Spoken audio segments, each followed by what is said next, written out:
গলা ফাটায়। মনে হয় দুনিয়ায় ফুটবল বলতে এই দুইটাই আছে। কিন্তু এই ব্রাজিল আর্জেন্টিনার মাঝখানে আমরা কিছু পাগল আছি, যারা চুপচাপ এক কোনায় দাঁড়িয়ে লাল সবুজ পতাকা ধরে রাখি। আমরা পর্তুগাল সাপোর্টার। আমাদের সংখ্যা কম, স্ট্যাটাস দিলে একটা লাইক পড়ে, কেউ পাত্তা দেয় না, কিন্তু ভালোবাসাটা কম না।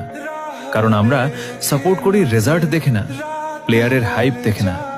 আমরা সাপোর্ট করি সেই অনুভূতিটাকে যেটা প্রথম দেখায় মন কেড়ে নিয়েছিল। হয়তো আমরা কখনো সংখ্যায় ৪৫% বা ৪৪% হব না, হয়তো আমরা শুধু ১%ই থেকে যাব। কিন্তু সমস্যা নাই, ভিড়ের সাথে গা ভাসিয়ে দেওয়া সহজ, কঠিন হলো একা দাঁড়িয়ে নিজের পছন্দটাকে ধরে রাখা।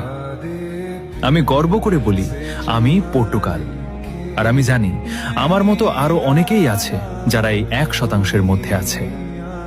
তোমরা কে কে আছো এই পাগলদের দলে?